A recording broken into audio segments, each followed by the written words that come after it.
Hey, welcome back to my channel, beautiful bag lovers. It's Trina, and today we have a video on top 10 things to avoid when purchasing an expensive handbag. Just to let you know, today I'm actually rocking this little guy. This is a Kenzo wallet on chain. I'll link it somewhere in the video or below in the description box. I've had several wallets on chains or wallets on chain over the years, and this one, functionality wise, is just the best. I adore this little bag, and now I've got it. I had it in another color as well. I upgraded to this one. It's just more practical. So yeah, this is carrying everything I need for me to nip out to the stores today to get some essential stuff that I'll be doing after this video. Okay, so if money is no object for you and you're not exactly of the minimalist mindset, you like to have a huge variety of bags, then probably this video is not going to be that important for you. But if you're like me and you're a little bit, you want higher quality stuff, but you don't necessarily have the budget for it, even when you buy secondhand, and you just want to make sure you make the decisions that are practical for you, then these are some things that I've learned over the years that hopefully you might want to embrace. Okay, so number one, the first one is avoid bags that are too heavy. Okay, so I learned this fortunately like 30 years ago when I procured this beautiful red leather tote from my mom. And yeah, right away I realized, wow, leather is heavy when in large quantities. So I remember a few years back, the Celine Phantom, I think, bag was really trendy. And I saw that right away and go, oh, people are gonna regret that one. And sure enough, YouTube videos came out at the time. This is before I entered the YouTube world, and it was people were regretting the purchase. So if you're gonna get a huge tote, get something in canvas, like I don't know, the Neverfull or the Totally, which is the one I have, or maybe something like if you're into the Christian Dior book balls, or more recently I really enjoy the Go Everywhere bag from Louis Vuitton. That's a beautiful bag. I really like that one, even though it's a little bit logo intense. Heavy bags also apply to bags that are not so big, and case in point would be Chanel bags. There's a lot of hardware on those guys. There's a lot of double flappage going on. It's not really practical if you want to be carrying your bag everywhere you go. No. Okay, next on the list is any bag that has an abundance of patterns and colors. Ultimately, if you keep your bag in one color, it's gonna be more versatile, right?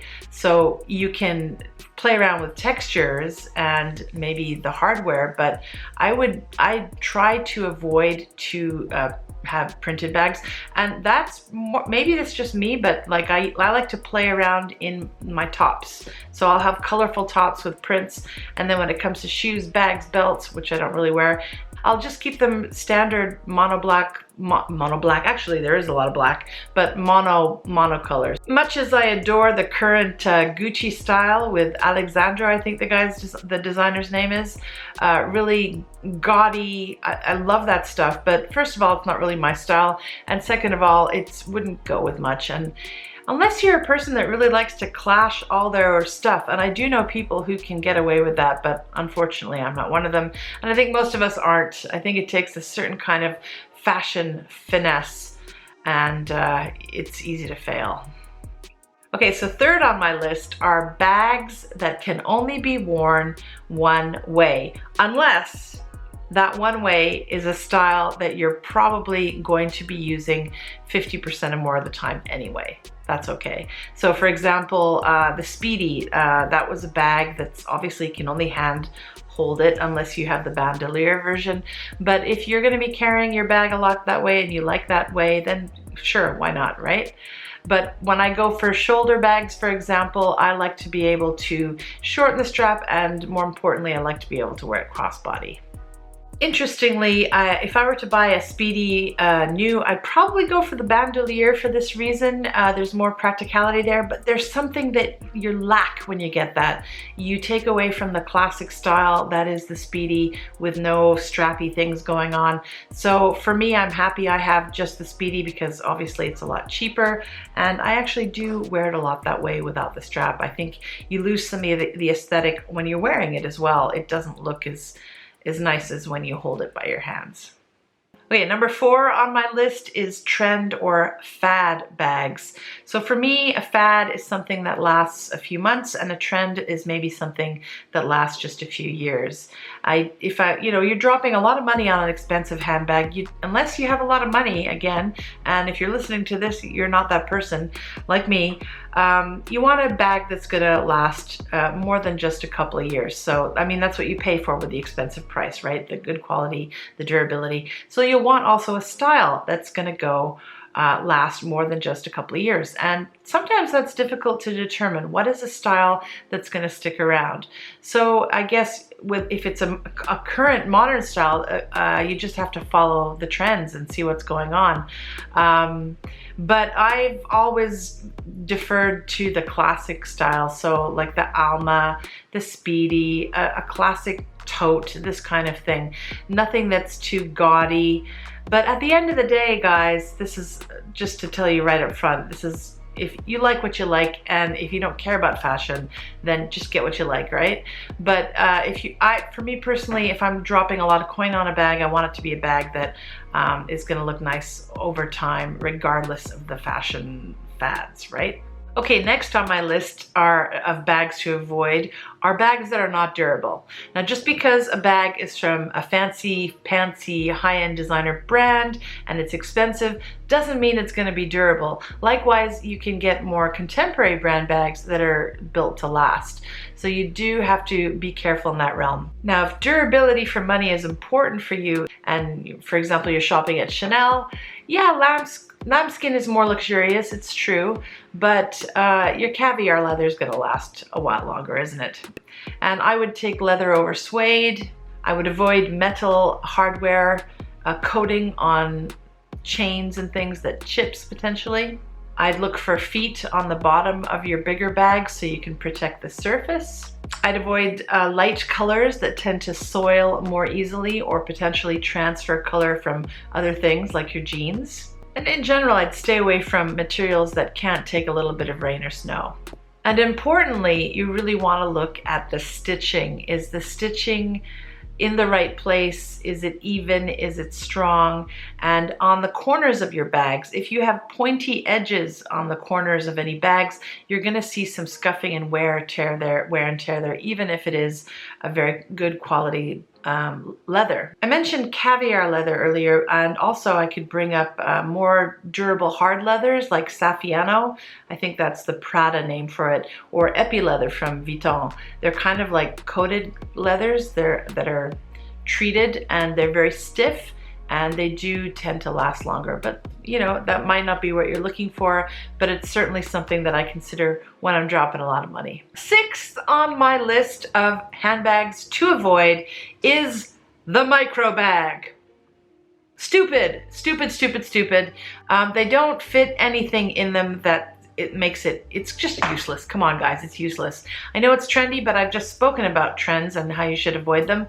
But micro bags are, unless you just want to use them as a little ornament, yeah, I'm sorry, they're useless. The Giacomo little things going on, little Fendi miniature baguettes, just avoid, okay? If you're using it as a form of jewelry and you have money to spend on that kind of thing, sure. But otherwise, avoid.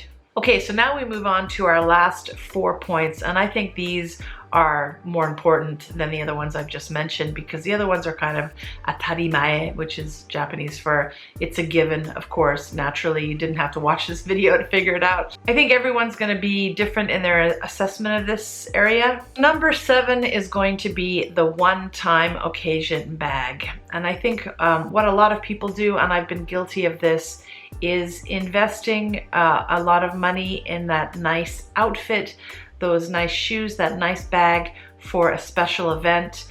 But when you think about it, I mean, this doesn't apply to handbags and fashion. This applies to every area of your life. I think it makes more sense to spend money in things that you're really going to get a lot of appreciation on a daily basis out of, and value on a daily basis out of. So if you've got like a fine china set and you're only bringing it out once every 5 years, that is just stupid. Either sell the china to get money or use it every day and get rid of your other crap. If it chips, so what? It chips. You're using it, you're living your life, you're appreciating the finer things. So for me, for that fancy event, I think I want to try. I mean, I haven't done it yet, but I want to try and put less money into those things for those events than I would into a daily use bag. So I'm willing to drop some coin on a bag. Like, for example, I've always liked the Pochette Métis from Louis Vuitton. I think it's a really practical, everyday, not very fancy bag, and I think I would love that rather than, for example, a Chanel WOC. Well, actually, a Chanel WOC is kind of a daily bag for a lot of people, but you know, like a fancy evening clutch or something like that. I don't go out, so that's my lifestyle. So you have to think about your lifestyle with these things as well. If you go out to events every night, then of course it's not a one-time bag. However, if you're in that bracket of having to look good, there's a certain income bracket that goes with a lot of these things. So then, you know, again, this video is not for you. Number 8 in the list is buying bags that don't match your wardrobe, things that you have. And when I say don't match, I mean maybe there's a bit of a style dissonance there. Maybe the colors will clash too much or the patterns clash too much. Or maybe the lifestyle of your clothes and the bag don't match. So think about what you already have and make it work for you, unless you're in the fortunate position of being able to rehaul your whole wardrobe along with the new bag. Number 9 is buying bags that you love but that don't match your personal style. And I think this might sound a little obvious to people, but actually I don't think it is. Quite often we make purchases without having a good sense of what our own style is, and based our decisions on what others are doing or what the media is telling us we should do or you know, project in terms of style, and we end up buying stuff that doesn't work for us. Finding your own style takes time and trial and error, and unfortunately a little bit of money along with it, but eventually getting to know yourself will help you make better fashion decisions in general, I think. Personal style can change over time, and that complicates matters. Now my last point, and this is the major cincher here, is avoid buying bags that don't match your lifestyle. So very similar to personal style, but this one is more pragmatic. I mean, your day-to-day life. In my case, how many bloody mini-size bags have I purchased that I rarely use? I love, love, love the bags, adore them. But for me and my lifestyle, they just don't carry enough stuff for me, and they don't necessarily look as good on me either because I am a bigger person. We're all guilty of this type of consumer behavior in one way or another. So right now it is the mini bag trend. Everybody's wanting the mini bag trend even if it doesn't suit their lifestyle. It's totally understandable, and I think marketing takes advantage of us in these ways. But the more you know, the more knowledge of self you have, I guess the less you will succumb to this problem. Ultimately, I guess it's all about finding the balance between what you need, what you want, and what you can afford. And when you're putting down what is a lot of money for you on an item, whether it be a handbag or shoes or whatever, it becomes really important to have a good sense of what is a need and what is a want and what is your style and what is your lifestyle. All of this requires a little bit of thinking and a good old-fashioned sense of self-restraint, my friends. Self-restraint. Oh, I wish you all purse bliss. Not that that really exists, but one can always hope. Okay, Bag Hag, signing out. Mwah.